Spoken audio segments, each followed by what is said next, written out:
Hello and welcome to Lofty Pursuits and Public Displays of Confection in Tallahassee, Florida. I'm Greg, and today I'm going to make some pumpkin spice candy. I'm going to do this differently than I made it last year. Last year I made it by putting flavoring in the pot. And now that the pot has hit 310 degrees, we pour it out. Normally I say at this point, the pot already has the flavoring in it. In this case, there's no flavoring in the pot. I'm just pouring out hot sugar.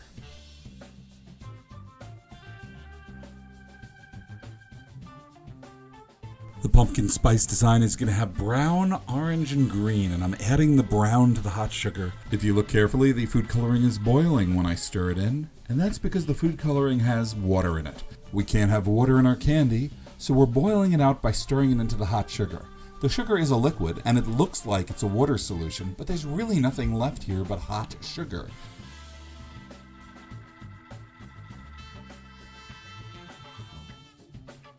Last year I made pumpkin spice, and besides feeling a little betrayed by the flavor, and I'll get to that in a moment, I also found that the flavor wasn't quite what I wanted.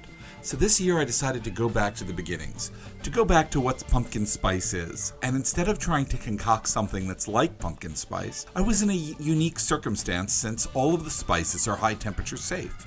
So instead of using the liquid flavors I normally work with, in this case, I'm using ground cinnamon, ginger, nutmeg, and allspice, and I'm just sprinkling it on top of the hot candy, and I'm going to work it in later. I was wondering how it would work, so I thought I'd give it a try.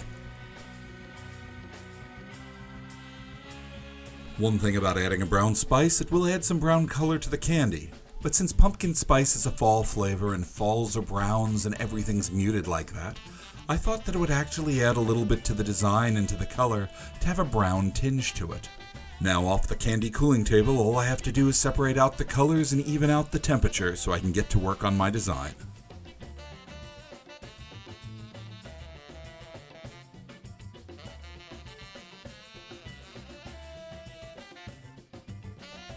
Well, here's something I didn't plan on. That spice is getting everywhere. It's worse than that citric acid. It seems to be doing a better job sticking to the table than to the candy. I'll work it in, but I'm wondering how much I'm going to leave behind. I have so much spice here, I bet you they'd let me join the Bene Gesserit. Now that I think about it, weren't those the original Spice Girls?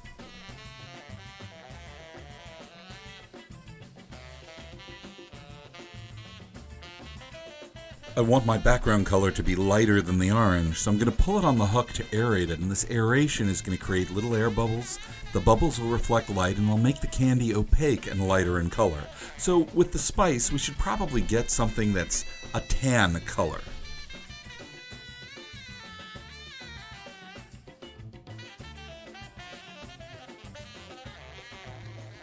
While I enjoy the flavor of pumpkin spice, the way it's spread all over the place I sort of felt as a little like a betrayal, because I kept on trying to taste the pumpkin in pumpkin spice. The name's a lie. I feel like, why didn't they tell me? They should have sent a memo. The last time I remember feeling like this was when I found out that duck sauce had no duck in it. There should be some truth in advertising with these flavors. You know, ladyfingers, baked Alaska. I mean, what really goes in those Girl Scout cookies? Sometimes I wonder about things perhaps I shouldn't. And then there's baby food. Especially with baby food, I have a modest proposal. Perhaps we should stop calling things that they're not. In any event, back to pumpkin spice. You know, this week I even saw pumpkin spice champagne, and I can tell you for a fact, there's no pumpkin in that champagne room. So now I'm pulling the orange so that the pumpkin will be brighter and opaque. And while I'm doing that, if you want to try this candy, you can. Just go to our website, www.pd.net. You can order it. We ship it to most places around the world. We also sell it in our store. And while you're on our website, click on the button on the top right of pd.net. You will find a link to my podcasts. Check them out. They're wherever podcasts can be downloaded, and you can get them 4 weeks early if you're a Patreon subscriber.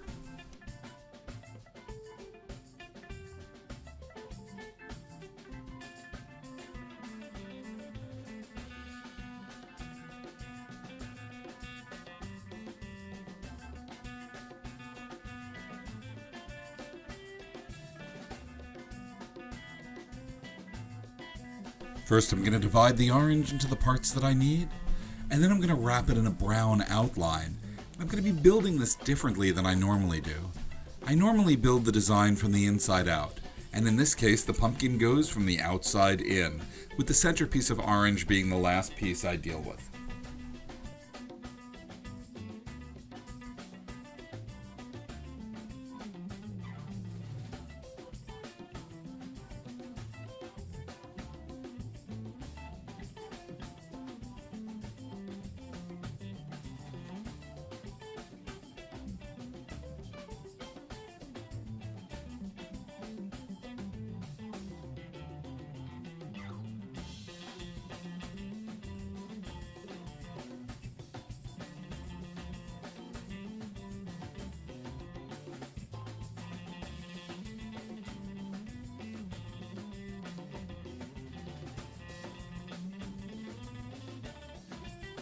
Now that the pumpkin is done, we have to add the stem, and to do that we have to make a reinforcing layer of white to support the stem and to keep it from rolling or distorting.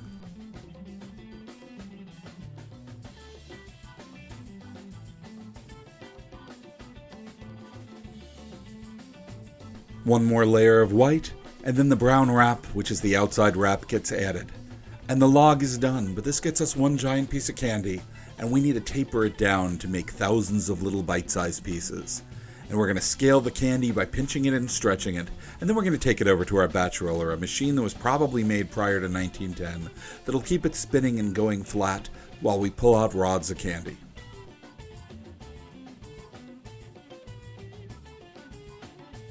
If you like this video, please subscribe to us here on YouTube and ring that little bell so you get notifications when new videos come out. We also do updates and send things about special products using that bell, so it does have an advantage besides just hearing about the new videos. If you like to see other videos, we're posting our live videos and doing live streams on our Facebook page. Now we have two Facebook pages, one for Lofty Pursuits the store, and one that's marked PD Confections for public displays of confection, and that page gets the live streams. Please subscribe and follow it there on Facebook and you'll get announcements when we do it live.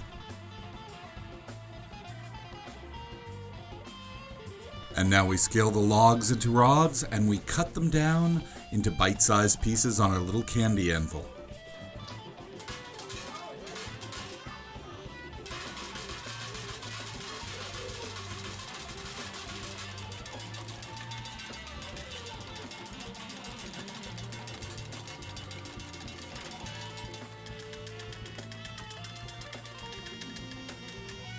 Apparently I was right. Not only do they look good, they taste amazing, even better than last year's. Working the spice in was the right decision. Well, thank you for watching. Subscribe to us here on YouTube, follow us on Facebook, Instagram, and Twitter. And if you're ever in Tallahassee, visit us in person. We make candy a lot, but not all the time. If you're lucky, you might catch us. And of course, you can order our candy at www.pd.net. Visit our website for that and all of our other candies. See you in the next video.